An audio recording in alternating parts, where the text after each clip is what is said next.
Gotta go.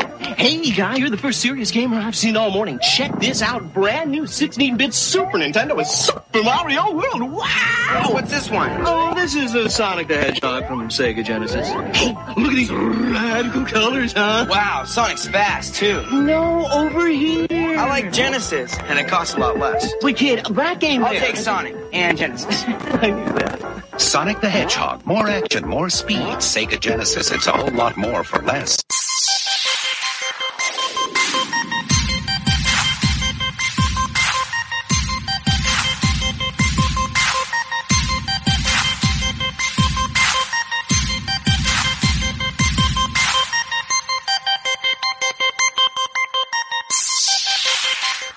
Oh, welcome everybody to episode 28 of the Pseudo Nerd Podcast for July 15th, 2016. I'm your podcast host, Josh Kiser, and joining me today, just Kyle Hoagland. And you couldn't think of anything else to say. You gotta stick with what works. Well, you know, I felt like it was appropriate to do a little throwback to the last time it was just myself and you. As Haddix decided yet again he needed another vacation. Because he works so damn hard. Right. Guy sits at home 7 days a week on the computer, and now all of a sudden he needs to go to a beach to relax and unwind from that. Well, so we don't want to say too much because we know we have millions and millions of fans, and for all we know, it could be a bunch of people who that work with him. So we don't want to air all of his dirty laundry about what he was really doing when he's at home. So this is true. Yeah. And I don't want to say much, but the last time you and I were, hosted a podcast with just the two of us, it was one of the highest rated episodes we've done, the most listened, the most downloaded. Well, I should say the most downloaded. I don't know if it was the most listened to. But at least it was the most everything you clicked. just said it could have been just totally incorrect. But the only thing that is correct about it is that at some point or another people clicked on that episode more than most episodes. And the thing is, it wasn't even like it was like either something crazy interesting. It was about Full House.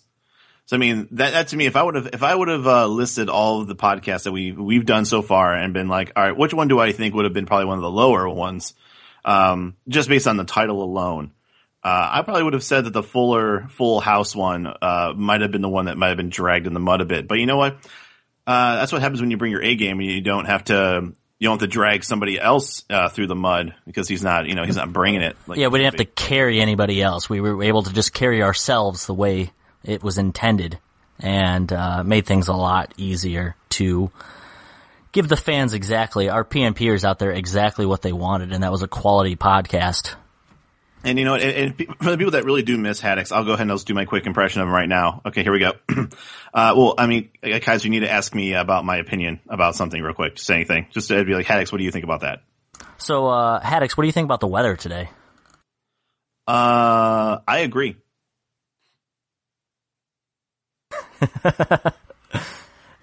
there. We got Haddix. We got it all. I mean, that was pretty much it. You could also have thrown in, this is just my opinion, but I agree. You know what? Damn it.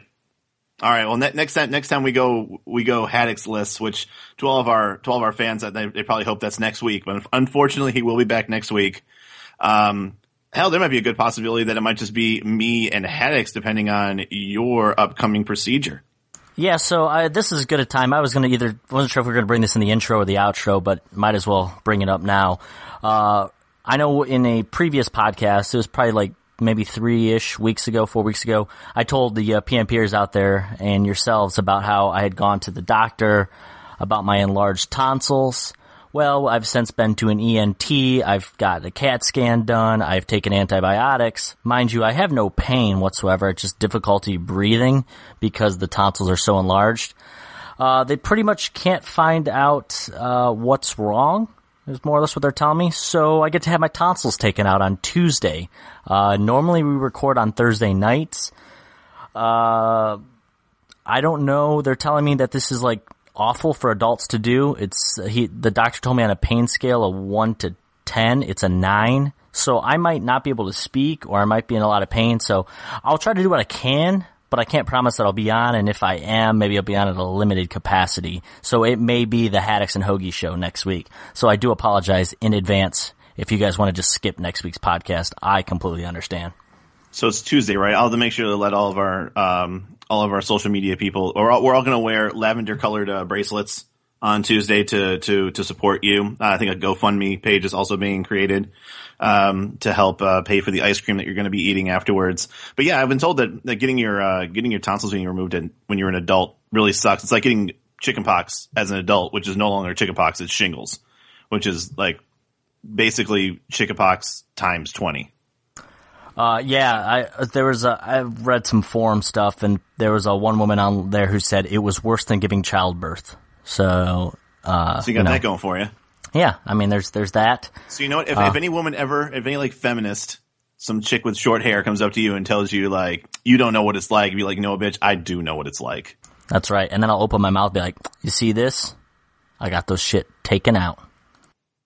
Yeah, it's like, at least you guys have a C-section. At least that's an option. Exactly. And speaking, it's a good time to move on. I was going to say, speaking of options, today we're going to talk about console gaming, right? Console gaming. Console. Console. I like the Jedi Council gaming. And so we'll talk about all the different options, that we've had throughout the years, mostly the newer stuff and kind of but more generic really, on, what, similar to the formula we followed last week with PC gaming. And, we'll discuss everything, what we liked about it, what we don't like about it, and then maybe some, some memories, some good memories, some funny memories, whatever little stories we might be able to entertain you guys with. And I'll tell you what, as Hoagie said, there won't be a whole lot of, I agree with what you said on there. No, but it'll be played in my head all day today. I'm just waiting. I'm just waiting for a moment where Haddix would agree about something, right? And it makes everything comes full circle. And to be fair, we're not going to be talking about the Sega Dreamcast today, so really we don't need Haddix here, anyways. This is true. I think that's the only thing he could. Maybe that and the did he even have the PS Vita or like the handheld PlayStation, like the first gen of them? Like I just remember him playing God of War once. Oh, he had. I think you're thinking of Jake. I don't know if Haddix played as well, but he borrowed his cousin's Vita, I think, at one point. So that could have been what you're thinking about. But I wonder, so has he ever actually bought a console with his own money, or is it like everything? He had a PS3 at one point, and he had the Dreamcast. I'm not sure if he may have owned, I think I played a PlayStation 2 with him back in the day. We used to play some NBA in his bedroom. So, a couple systems here and there sporadically, but, by no means are our PNPers really missing out on his our subscriptions knowledge. Are dropping the more we talk about Haddix at this point. That's true. So I think so let's just move on. And Kyle, why don't you tell me a little bit of your background on console gaming? So for console gaming systems, I have owned, and by that parents, when I was a kid, we had an Atari, which you owned parents. What? You owned parents? My parents purchased an Atari. I don't know what system or version it was. I didn't even know we owned it. It was in the crawl space in our house. I didn't know about it until probably about 2 or 3 years after we already had the Nintendo Entertainment System. My household has basically been the Nintendo haven. I've owned every Nintendo system that is not called Virtual Boy. That was your first mistake. And then it said, and other than that, I have a PlayStation 4. That's the only Sony gaming system I've ever owned. I've never owned anything from Microsoft or the Xbox lineup. Even though I kept on telling you I'd give you $100 if you give me your Xbox 360, which you never. I'll trade you a Virtual Boy for it. How's that sound? At this point, if I can find a Virtual Boy, I'm keeping it. That's some vintage stuff. I can play some with all the red lights and beams. I can play some good virtual tennis with that. But other than that, though, I mean, definitely from childhood to 16, I definitely have logged the most hours by far on console gaming. Mainly because PC gaming at that point I think was still kind of a newish thing, if not new. Yeah, it was definitely in its infancy, for sure. Well, it was also the infancy where not everyone had when you had a console, that was yours. Like when your parents got you, like a Nintendo 64, that wasn't the family's, that was yours for the most part. You Typically, yeah. With your sister, but basically that was in your room and you played it. When you had a computer, like that was the computer once again in the office room or den or whatever. Yeah, and even back then, I mean, we're kind of showing our age here, but home computers weren't even like, there wasn't not everybody had a home computer. If you had a home computer during the infancy of PC gaming, right. yeah, those things were $3,000 for. Typically, it was because your parents had it for office stuff. Their job required it or something. Like, I think they just, if you're in the education, thing, all you gotta do is tell them, hey, I want something to grade papers. And they're like, well, here's a $4,000 Macintosh. And so that was my Mac 94, as it is titled. But really, actually, honestly, back then, that was a sweet ass computer. Like it had a CD-ROM, which back in 94 was probably, of the $3,000 that thing was worth, that was probably a good grand of it was just the CD-ROM. Yeah, I would believe that. But enough about that PC. Let's stick with our Nintendo. For me personally, I don't remember if I asked for it. I have no recollection of putting it on a Christmas list. But I know one Christmas I received a Nintendo Entertainment System, probably in 89, 90, right in that range. And pretty much fell in love with it. I mean, that was the go-to. You played your Marios, your Ninja Turtles, all that kind of stuff. And that was the birth of an addiction that has now gone on for 25 plus years since acquiring it. I, like you, I got an Atari. I think my uncle and maybe my uncle had one and my dad had one. I ended up being able to play it like after I had the Nintendo for a while. I was like, oh, this is neat, but then really like the games were shitty in comparison to the Nintendo. And then I kind of branched way away from the Nintendo. I had the Sega Genesis. We ended up having an N64. Actually, my sister had it, but that was long after the N64 was like a thing. I think it was towards the end when you could get a system for next to nothing. I played a lot of it at friends' house, the GoldenEyes, the wrestling games, things like that. And then I was a PlayStation. I was a Sony guy. PlayStation 1, the 2, and then 3, and currently, and then at that point when I had the 3, I did eventually get an Xbox and a Wii.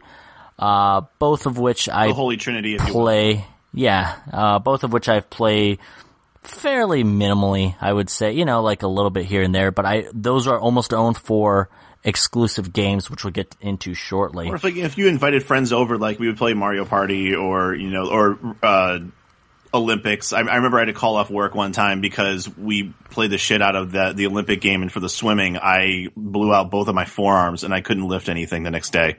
And I had to call off work. You made America proud, though, that day. Or at least I did. Team Gold Sonic. medals were produced for America. So I was pretty much mainly a Sony guy. And then as far as like the current gen stuff goes, I don't own any current gen system. I talked about it in our recent E3 podcast. The PS4 will be purchased at some point. I keep telling myself that. When the right game comes, if I haven't owned it yet, I will own it by that point.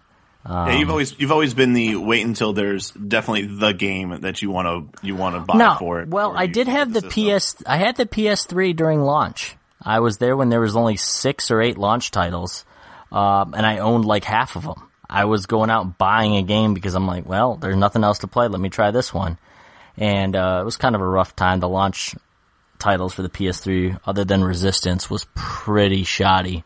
But it is what it is. So now I'm kind of holding out. I'll get, when time comes and the games there that I really want to play, I'll get a PS4. So Kyle, what is it that you love about console gaming that, might be different from PC gaming? And maybe there's some overlapping for sure. Yeah, we definitely talked a little bit about it in the last podcast, but it's my favorite thing about it, and it's contradicting because I know all my friends who know me, and that at this point I'm more of a PC gamer right now. just because of the certain games I do play. But because of the job I do right now, and Haddix, I'm sure if he were here and gave a shit about, entertaining his, the fans here, he would also say that when you're at a job for 8 hours, sitting down at a desk on a computer, and that's like your job, where everything that you do is in front of a screen. A lot of people I can totally understand that when you get home or you're done working, the last thing you want to do is go sit back down on a computer again and have that be your entertainment, have that be your fun. So a lot of people just like being able to say, I want to go sit on the couch, and, in front of like a big, 60-inch screen TV and, just enjoy a game for a little bit. And like, once again, like with a controller and just chilling on a couch and not being up in your office where that is more attuned to your work. That's what you're used to having. It's what we've always remembered it being. Or in my case, an office that is 250,000 degrees right now, makes you sweat your balls off, and you'd much rather be in a cool basement or a room that's has better airflow to it. I mean, tell me, I'm in that right now. Like, I'm in the office, and right now, the only thing I can think about right now is going downstairs in the living room and playing some MLB The Show on my PS4, because I can't have the fan on in here, because then you hear it, and it just doesn't sound right. So I'm like over here, like, just like wiping the sweat off of my forehead because it's like 90 degrees. That's the sacrifice you're making, today for the PNPers out there. I'm not the Emerald Isle, hanging out. You're not drinking a Corona on the beach. No, you're sitting here sweating your ass off. So he doesn't even drink. He's probably having like a virgin pina colada or something. He strikes me more as like the strawberry daiquiri kind of guy, I can see that. I can see like a frozen beverage, like maybe like a margarita, but hold the tequila. Put a nice big umbrella in it though, so it feels exotic. Yeah, like an orange wedge or something. Man, this podcast is already starting to get shitty. Let's get away from him again.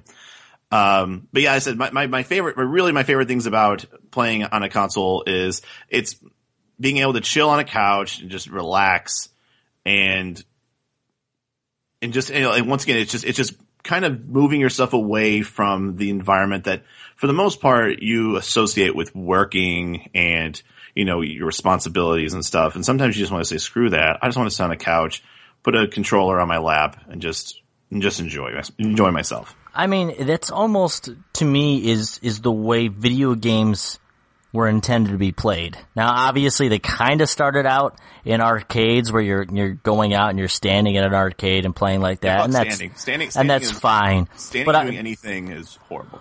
But if you were to ask like the common person, like when they think of like, oh, you want to play a video game, they picture you sitting Indian style on the carpet with a controller with a cord that goes to a box which is hooked to your television. Like that, to me, that epitomizes, video games, like that. And some of that, nowadays, isn't the case. Nobody plays with cords anymore. Everything's wireless.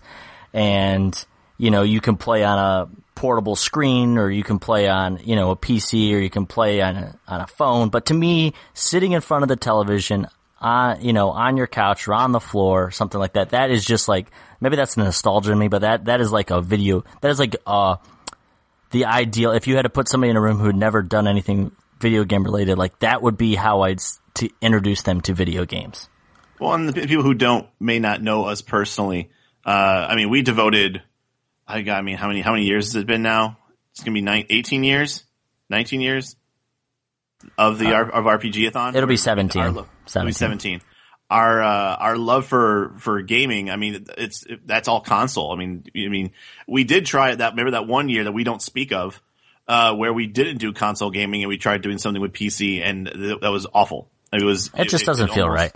It does not feel right at all. And I feel like it also, it gives you like almost the opportunity, because it's not comfortable to sit on a computer chair for that long as it is to just like chilling on a couch, that it makes you want to stop for a bit. Like there's something about being on a couch and having like some pizza rolls and like a beer and just chilling there, and it makes you not want to get up. Like there's a thing about just, you want to keep playing. It definitely helps encourage some laziness, but it also, I think, is, I don't know about you, but if I sit in a computer chair for too long, I start getting into one of those positions where like I'm contorted. I've got like one leg like cockeyed over my desk. The other one's like curled underneath me. I'm slouched as can be. It's just terrible. That's really yeah, absolutely it is. Sure. I mean, we're in our 20s maybe, but now that we're, now that I'm starting to see more gray hairs at early 30s, it's I definitely like having something a little bit more comfortable that I'm sitting under and can stretch my legs out a little bit more. It's definitely more constricting on a desk. The other thing too about console gaming that I do enjoy, and it's not so much the enjoyment of the games, but it's one of those things where you can get your money back. Like you can sell. It's very tough for you to sell an old computer. It's very hard. I mean, you almost can't sell an old computer. If you're selling an old computer and get any money from it, chances are it's not an old computer. It's like 2 or 3 years old. Every single computer I've ever owned, I have given it away to family when I got a new one. I've thrown it in the garbage, or it's sitting somewhere, lost in the mix somewhere. But they don't hold at all any value, or if anything, they become absolute. There's no point in keeping them. They just become a waste of space. The computer I have right now, obviously, is right next to me. The one I had before, Haddix has, and he plays on that. And then the one before that is with my it's with my father-in-law, who I think basically swears up and down how much he hates that piece of shit at this point. So, yeah, they don't last long. So he thinks of you the same way he thinks of that computer that you gave him, huh? I'd say it's a constant reminder of his failure of a son-in-law. But like once again, they last longer. I can bust out a Super Nintendo system right now as long as it's wasn't in a flood or anything, and absolutely, Metroid, and it'll work. Like that's what's the beauty of some of the old hardware. The biggest issue you're going to have typically now is new televisions don't necessarily handle peripheral, like the hookups, so well. So you almost, and that said, you can do it, but sometimes it becomes stretched, or it's out of proportion, or the colors might be off.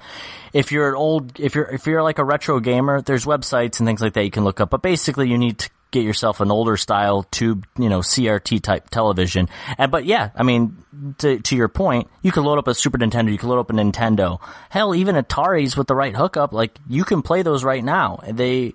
And if you look online, most of them, you're not going to find them for $5. Maybe some like the N64s and the Sega Genesis, maybe those will be a little cheaper these days because they were like mass produced, but like Super Nintendos have held their value quite well. Yeah, exactly. And especially the games itself. I mean, the games, the Super Nintendo games that are, out now, and by I mean out now, I'm not saying they're making any, but there are some that I've gone to certain stores where, there are games out there that are like over $100. Easily, yeah. I mean, easily. And some of that's rarity is just they were never produced like, once you get to you started getting on the disc format of the newer systems, it's a lot easier to mass produce those where the cartridges and stuff were, not as mass produced.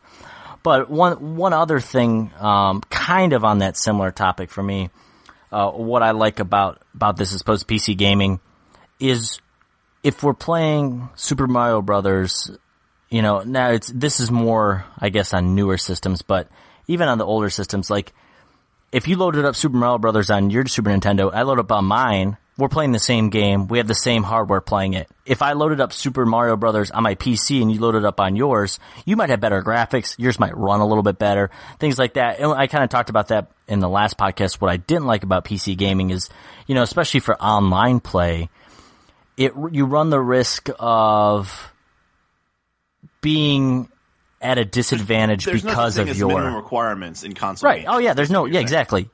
If I bought a game for the PlayStation 3, it's going to play on my PlayStation 3. If I buy a game for the PC, I, have to hesitate. Ooh, do I meet these specs? Well, maybe I do. Maybe I just have to turn the settings down. Guess what? I pop a game in on the PlayStation or the Nintendo and it's going to run. Like it meets the requirements because it was designed for that system. And that's always been something I've always enjoyed about console gaming, as opposed to PC gaming is the ability that, you don't have to worry about during the entire duration of that system. Any game you purchase for that system, you can play at the same technical level as anybody else that's going to play that game. And I think that this other point that no one really brings up anymore because of just how crazy good you can make a gaming PC. And like, when you have the cross-platform games where they do come out for PC, yes, there are extreme settings you can put on those games to make them look really crazy good. A good example of that would be something like the Assassin's Creed games, Battlefields, those types of games where you're going to have, 60 frames per second, maybe if you're lucky on like a PS3 or PS4. Whereas, if you have a crazy rig on your computer, getting something like 144 frames, 165 frames, per second is not something that is impossible. In fact, my computer, which is not crazy expensive, but it's doing pretty well for itself, can usually hit, frames per second well over 60 frames per second on extreme on anything. And it's, it's expandable, but the advantage that the gaming, the console gaming ones have is when those games come out, yeah, you might get a couple of those where they go across all platforms, but then you're going to have the games that are exclusive to those systems, and especially for Nintendo. You're not going to play Nintendo games on a PC. There are some PlayStation games that Sony, creates or, publishes that they don't go to PC. But at the same time, yeah, they don't even necessarily go to any other system. I mean, it might be strictly like to your point on Nintendo. You're only going to find Super Mario Brothers on a Nintendo system. But like, you're only going to find Halo on Xbox, and you're only going to find Last of Us on PlayStation, and at a lesser extent, you can't get Crash Bandicoot unless you have Sony. So to me, the most games are on console, and then some of them also go over to PC. And yes, there are some PC-only games because they're meant to only be played on PC with a click with a mouse and a keyboard. Right, exactly, yeah. But a lot of the really popular games out there normally go across all the systems, including PC. But then on top of that, they've got a couple really nice exclusives on all of them. It's not just Nintendo's more well known for it, but they all have them. They all have the exclusives. Absolutely, and the exclusives to me, I mean, that's part of the reason I don't own the PS4 yet. Sometimes the exclusives are the reason I want to purchase a new system. I really considered buying the Wii U when the new Super Smash Brothers came out because I enjoy Super Smash Brothers franchise, and that's the only way I'm going to play it. So there's definitely some advantages there for certain games. And then one other thing for me, as far as an advantage goes, is there's something about being able to sit down in a room with your buddies and play a game, like a Super Smash Brothers or something like that, or back in the day it was GoldenEye or Mario Kart, or any of those multiplayer games. Nintendo games, so it's like that's one of the reasons why I've always had a Nintendo system. Oh, Nintendo was always a specialty for that. To if anyone wanted to try something new and play something different, that was always a good entertaining thing for like game night instead of playing like Cards Against Humanity or, things like that. You can just invite some friends over and play Mario Party or Just Dance or some karaoke game or whatever the hell you want to play. But the bottom line is that there was always something you could play that everybody would have at least some sort of enjoyment with doing. And it was something different. And I feel like Sony and the others didn't have it. Those type of games wasn't going to work. The games that the PlayStation and like Xbox have that are probably in that, Twisted Metal back in the day, but like the ones that I think of now are just sports related games. Your 2K, your Madden, things like that are where the Sony or the Xbox would be an in-person experience, worth playing multiplayer. Where Nintendo just seemed to have more of the good group party games for everybody. But there's something to me about playing in person that, it's fun. You're sitting there's actually social interaction. That said, I can. There are such thing as hot seat gaming for the PC. We play games like Heroes of Might and Magic and stuff like that, and that's all well and good. But at the same time, like there's not everyone's immersed at the same time. No, you're not. Yeah, I'm gonna go get a drink, or we're gonna we watch the Indians game or something like that while someone else takes their turn. Yeah, your best in person computer gaming experiences if you have a LAN party and you guys all have your computers wired up together, and even then you're basically staring at your own computer screen playing. So it's not the same as 4 people, 5 people gathered around a television all playing something. So Definitely that to me is something that computers will never be able to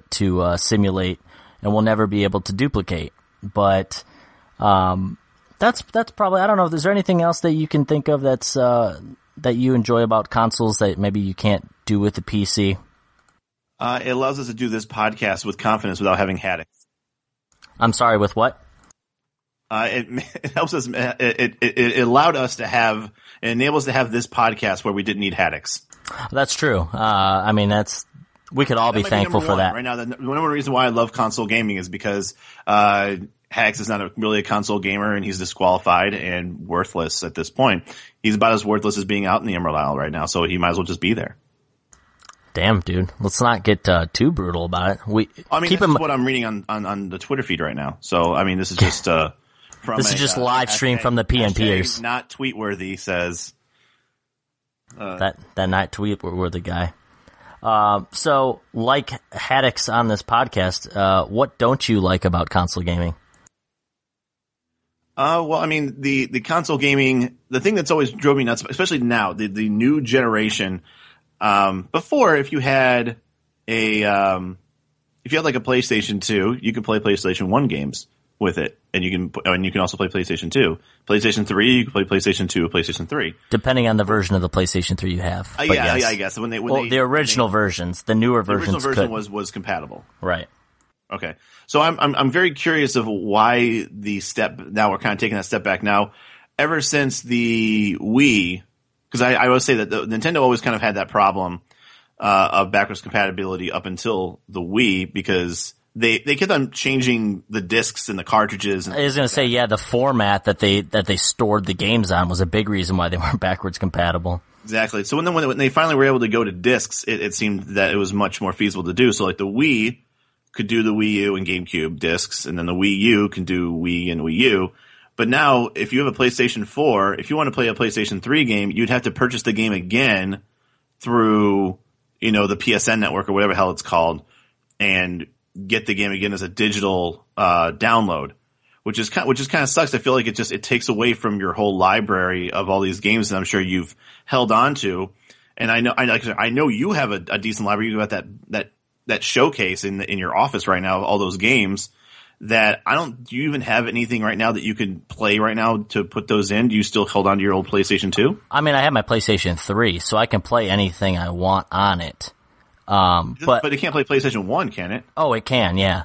Because I have the original, I have the first gen, right. And I actually have two first gens. My first one got the, yellow light of death. Was that during, RPG-a-thon? It was, yeah. So I went in and ended up purchasing a backwards compatible one, because I wanted that ability to have that. I have a PS2 lying around. I have a PlayStation lying around, but I like the ability of having just one system sitting out. I could pop any of those 3 versions of disc in and play them. So for me, if I buy a PS4, I would love to be able to just have a PS4 here and pop any of those other PlayStation games in. Now I'm not going to be able to do that, so I'm going to have to keep my PlayStation 3 nearby for that reason. So it's unfortunate because it's going to, kind of clunky up the environment there with what, with one more system I have to have set out there. So I agree that that's going away from backwards compatibility. While I understand it to a degree, why they got to do that, it is an unfortunate result or side effect of current gaming, where, to your point, for PC games, I can pop, within reason, you can pop in any game over the last 10 or 15 years, and most of them will play on your PC now, would have played on your last PC, that kind of thing. Once you start, it in Windows 95 mode, or that's going to be the problem. Tower, or the first iterations of Oregon Trail or something like that. Some of the originals, it might take you a little bit of work, but for the most part, you should in some way, shape, or form be able to play any computer game over any era. You might end up playing it in a web browser or in a DOS box or something like that if it's an old school game. But as long as your computer's up to date, you should be able to play, pretty much anything. So, yeah, I agree with you there. It's a little bit easier to play any game on the PC as opposed to your limited options on a console, depending on what version you have, I guess. Right. One thing that sticks out to me too with PCs is you can mod PCs. You can mod games. You can play them with better graphics. certain modifications will help them run better, help improve the look, help, sometimes it's just aesthetic, sometimes it's funny, that kind of thing. You don't have those abilities on your, you can't go on your Wii U right now and increase the graphics by, downloading something, that's just not an option. They're much more proprietary. And they know. So what's like a pro is also a con. Like we did just get done talking about how that's actually a good thing, that they're very stale with their specs because everybody has those same specs.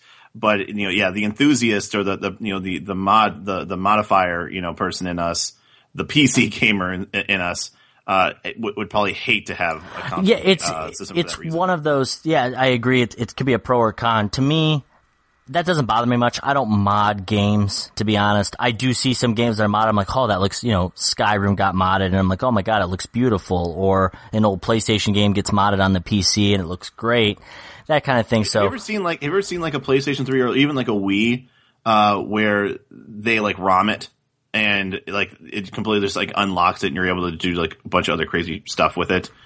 I've not looked too much into that. You have the ability to actually go in there and it's almost like jailbreaking your phone, but you can do it with like PlayStation or Wii. I always get weary about that kind of stuff, just, for the sake of screwing something up or basically a lot of that you end up overclocking or you could end up frying something and it could decrease. For me, I own every system I own. I've owned for a long time. Other than getting that freak accident with my PS3 with the yellow light of death, I have a Nintendo right now that runs. I have a Sega that runs. All these things run long term for me. So part of that's because I treat them the way they're supposed to be treated. So I stay away from trying to do any of the overclocking and the personal modifications or the jailbreaking and that kind of thing to the systems. I gotcha. Well, I know we're basically reading off of a kind of like a list of things here for the most part. One thing we don't actually have on here that I just thought about was that one thing I don't like about console gaming is that I feel like the value is slowly, you're not getting as much for your dollar as you would for PC gaming.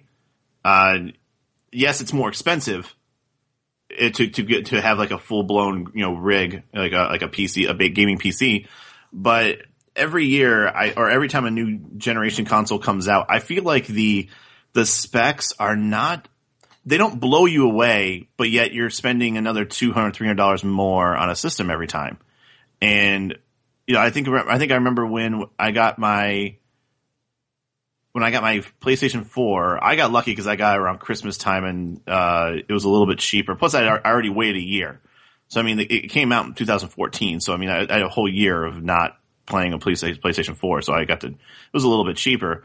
But it was $500 for a PlayStation 4 at one point, and I'm afraid that when the next ones come out, they're going to be even more expensive. It'd be one thing if they went the way of like how smartphones are, where if you spent $500 on the newest iPhone, the next newest iPhone that comes out a year later is probably going to be priced at the same amount, and then the other ones drop. Right. I feel like in console gaming, the $500 PlayStation 4, the Neo that comes out will probably be slightly more expensive than that. And whereas the PlayStation 4 has already dropped in price. So it's like, it's both things. The cheaper one is cheaper, or the old gen has become cheaper because it's old tech. But then the new one is even more expensive than the original new tech was. Yeah, I see what you're saying, and that's I think they have a certain dollar amount that they can place it at, and they try and push themselves. I think the Xbox One found themselves priced. They were $100 more expensive than the PS4 when they both were released, and that was one of the big reasons why the PS4 was much more successful during launch. I think that's something that they have to make sure that they take into consideration, that you can't just keep upping the cost of these systems, because eventually people are just going to say, you know what, screw it, I'm going to stick with the PC, or I'm going to go to the Nintendo version, or because Nintendo's always kind of notoriously been the cheaper of the three routes, because they don't put as much into their hardware. So that's, but at the same time, usually their games are a little bit more expensive. I think nowadays, I think you're expected to probably spend at least $50 to $60 on a game, no matter what. Yeah, pretty much system you're on. As far as when they first come out. Right. And one thing, we were talking about how being able to mod is both a pro and a con. Another pro and a con, depending how you look at it, when we talked about a pro being you get these exclusive games, you could play Super Mario Brothers on the Wii or the Wii U or something like that, but you can't play any others. That could also be considered a con, because if you look at it, now I have to buy an Xbox One because I want to play Halo. Like, why can't Halo come out for this? Where with PC, it's like, if it's coming out for the PC, it's coming out for the PC. Like, you don't have to worry about, like, what exclusive games are not. So sometimes it's like, well, it sucks that I have to, there's one particular game that I want to play and it's only available on this system, so now I have to purchase that system. So that's where the exclusivity of the games can backfire. It kind of be a con in this case as well. Does it make you feel like almost some of these systems want you to buy a couple of these systems, or they like more than one, or they just want you to absolutely just, like... Yeah, I mean, there's a reason why certain Sony or Microsoft or something will sign a deal with somebody and say like, hey, I want this exclusive rights to this, because it forces people to get there. If Halo if Halo said, we're going to go on, PlayStation as well, you can guarantee those Xbox One sales would be even lower than they currently are. I mean, that's one of the prime things. If for some reason Nintendo ever decided to put Mario cross-platform, guess what? That killed Mario. If Super Smash Brothers, Super Mario Brothers, and Legends of Zelda were cross-platform, how many people are going to own a Nintendo?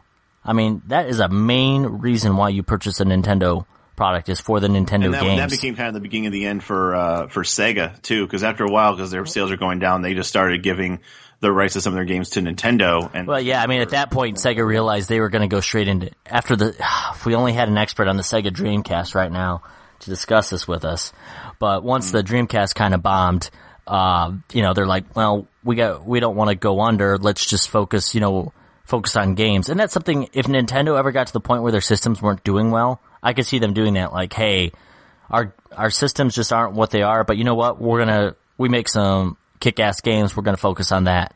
And that would be the route that I think they would go, is they would just become a marketer for, a game creator, as opposed to just a system and game creator as they currently are. I don't think that's going to change. I don't see, as much as everyone just feels like Nintendo's just going to buckle up. I think 10 years ago, people thought Nintendo was going to, buckle. Well, I think the Wii saved them, to be honest. I don't think the GameCube was that strong. With Xbox, the original Xbox, and the PlayStation 2, which the PlayStation 2 I think is the all-time best-selling system. I think the Wii is. They were killing it. Did it pass the PS2? Because I thought the PS2 was like leaps and bounds above everything. The Wii U is the largest, or the most successful as far as sales in dollars, was the Wii U. Not the Wii U, the Wii. Oh, I might look it up later. I'm looking it up right now. Close. Okay. So let's see here. I got a Wikipedia page. Let's say most profitable gaming console of all time. Number one all time, the PlayStation 2. They've sold more than 155 million units. Number two, the Nintendo DS, at 100. That I can see. 154 million. Number three, the Game Boy / Game Boy Color.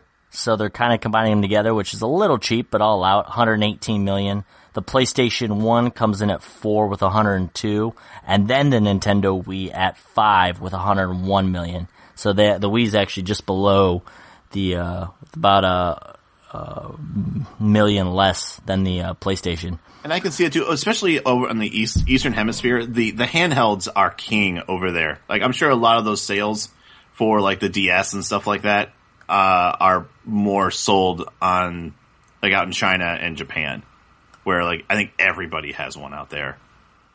Not saying that they don't have a PlayStation, because that's also Japan, but I don't see too many of the handhelds. I feel like the handheld market is not that strong in America. I think that's more towards the mobile gaming, which you can tune in next week and we'll talk more about that. That, ladies and gentlemen, is a tease. I just like that Haddix may also be back. I would like to point out, speaking of Haddix, rounding out the list at number 26th, the Sega Dreamcast with 9.1 million copies sold. Coincidentally, the Sega Saturn had 9.2 million sold. So the Sega Saturn beat the Dreamcast? It sure did. And the knew nobody that had a Sega Saturn. The TurboGrafx. I knew one person that had a Sega Saturn, believe it or not. I used to play a baseball game on there, enjoyed it. Not one person, above the Sega Saturn and the Dreamcast, the TurboGrafx 16. So, see, I knew someone who had that. I knew at least a couple people that had that. I think growing up, it came down to... Go ahead. Right above that, the Xbox One. So that's right. I mean, it's still early, but they're sitting with Dreamcast numbers right now. So that's not good. That is not good. Though the Wii U, 12 million. So they're kind of right there. So the Wii U is still beating Xbox One in sales? Currently still beating the Xbox One. It was released a year earlier. When I say a year earlier, I'm looking at 2012 to 2013. That could have been December to, it might be 6 months or something like that. But it is currently 2 million ahead of them. Almost 3 million ahead of them.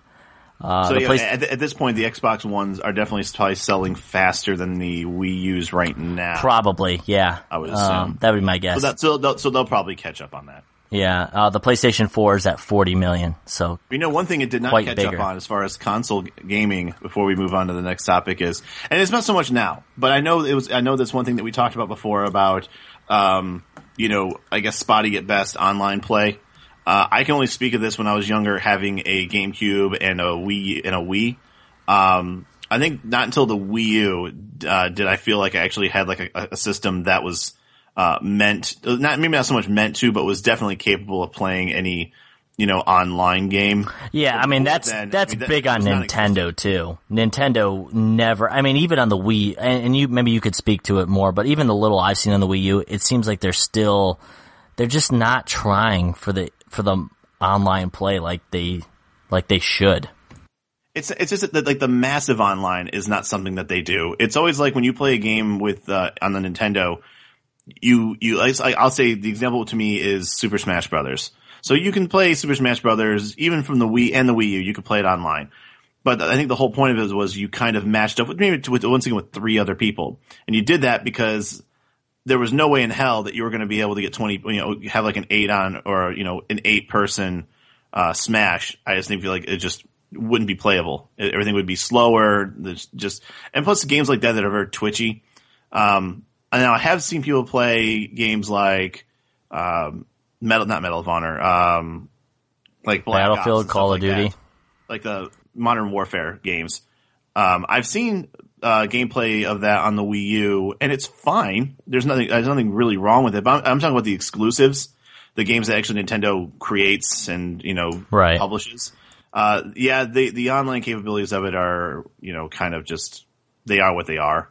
And I think that once again, I think people, when they get a Nintendo product, they know that, and that's something they accept. And I mean, the PlayStation, I'd say about the time the 360 and the PS3 came out was when online play for console gaming really had any legitimacy, and that was with the, more or less the Call of Duties, your Battlefields, your FIFAs, Madden, those type of games are usually the big ones played online. But at the end of the day, I don't think any of them still really hold a candle to the PC, online gaming. And that's because PCs, you've been online gaming PCs as long as you have a dial-up modem. So, I mean, it's something that they've been developing and creating.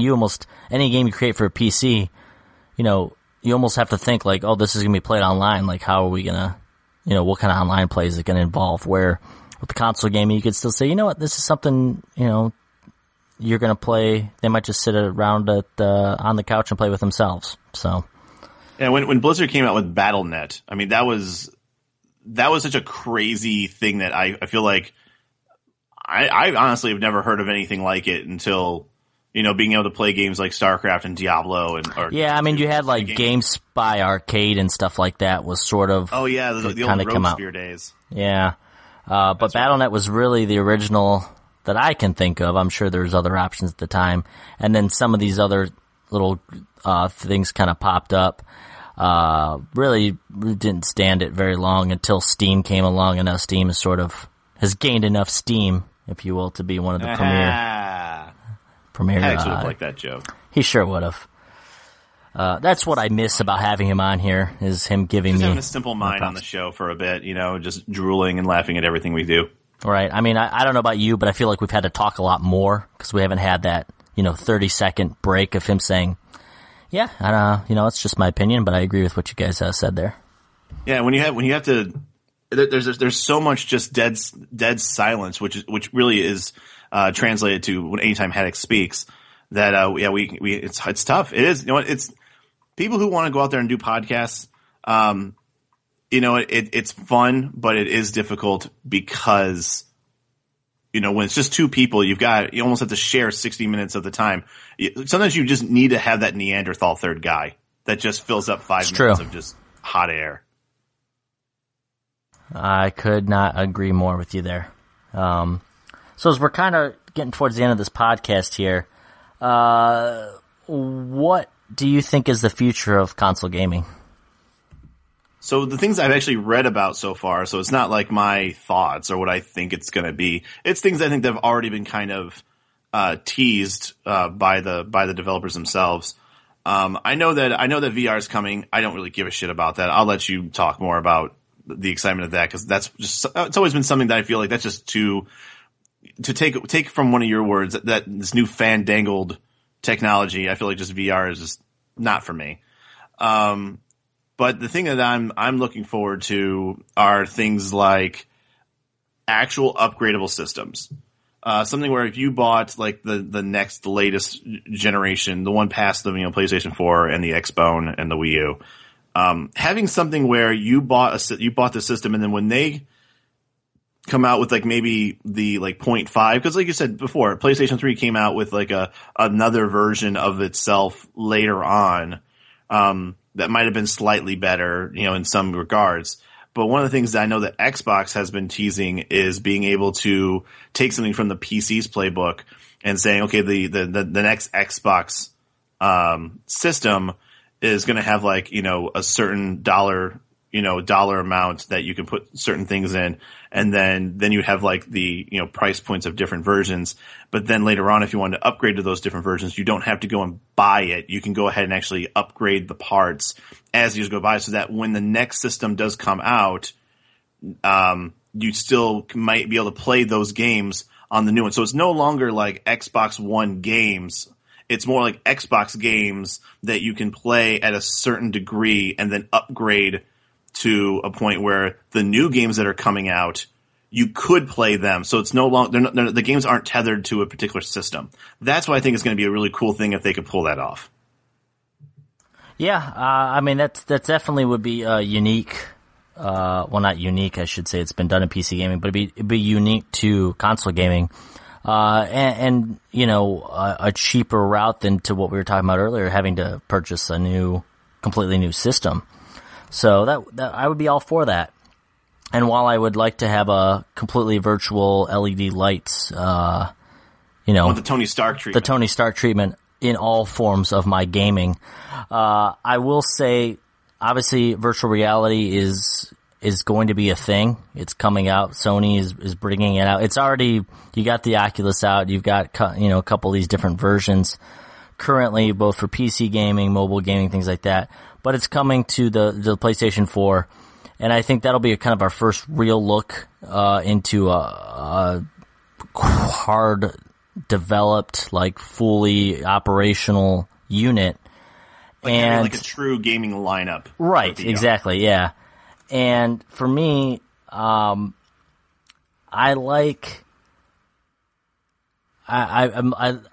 usually one to stay away from the trendy sort of like the 3D movies, that kind of thing, where I think it's just something kind of catchy to do. Spend a ton of money on, and then you end up realizing like 3 years from now, like, why the hell did I spend all that money on something that no one does anymore? Right, but this is one that I think might have might stick around. So I'm quite interested in it. I'm hopeful that it is a possibility.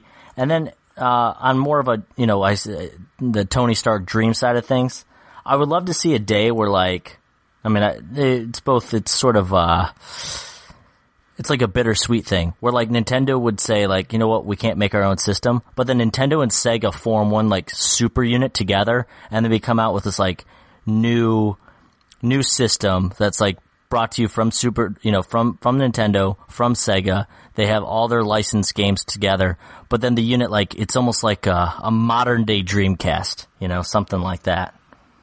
Because the first Dreamcast did such a great job. I mean, if somebody were here, they would agree with me on that one. Well, I mean, the only thing he does is laugh and agree. So you'd be correct on that. The other thing I want to happen is I want to be able to have a system where I feel like some of the parts bog down the performance. Give me a system that gives me everything I want for gaming, and then put everything on the cloud. That way, no longer do you have to spend like a bunch of money on like a 2 terabyte, like external hard drive. To me, like, that's so ugly. I have a 2 terabyte hard drive I have on my Wii U that I feel like it just kind of just sits there. I wish it wasn't there. It's such an eyesore, and I know that the stuff's getting, that there's more space or stuff that can have more storage, and they're not the form factor's not as big. I get it, but I feel like at this point, if we can have a bunch of leaked nude celebs on the cloud, why can't we have like all of our games on there too? I just feel like we should be able to go out there and pull our saved games from there, and then being able to, maybe there might be a little bit of time where, like, let me ask you this: what would you rather have? Would you rather spend the money and have everything just directly physically on like a hard drive where things would load and everything like that, but then you have to spend the money on the storage and the expansion and stuff like that, or having a little bit of a lag to get your stuff from the cloud and then all the game files that you need in order to run the game you want to play, but then after that it's seamless, and then you don't have to spend money on storage. Now you might have to spend it monthly, to have Sony or whatever to host the cloud or something like that. To host the cloud or whatever. I mean, maybe if it's in the long run, that might cost more, but I just think that'd be a cool thing to be able to have cloud storage become, something used more in the console gaming. Yeah, I mean, I would be fine for that. So that way, like, if I wanted to play Final Fantasy VII, my cloud storage would be in the cloud. And I just got that. God damn it. But I know PCR does that. I know Steam does a lot of stuff with cloud storage for your games and stuff like that. It's just nice to have some things that don't need to take up the space on your systems, like actual like storage. Right. Because in case you have those 500 megabyte games, like or systems or computers or whatever that you have before, you might not have that storage capacity. Exactly. And I understand that's a dig on me. I get it. It is. Haddix would appreciate that one too if he were here. He would. He'd giggle and agree. It's another giggle and agree moment for Haddix. So he will. And if you guys missed it, don't worry. Haddix will be back next week as we do our mobile gaming podcast. That said, don't forget, go subscribe on iTunes. Leave us that 5-star rating. Let us know on Twitter and Facebook how we did without Haddix. Make this the best, most downloaded, played, listened to podcast of all time. And from the home of the vacation getaway of Put-in Bay to the home of the vacation getaway as Ocean Beach, because apparently Emerald Isle is too good for us. I am Josh Kiser. He is Kyle Hoagland, and we will see you guys next time. Fuck you, Haddix.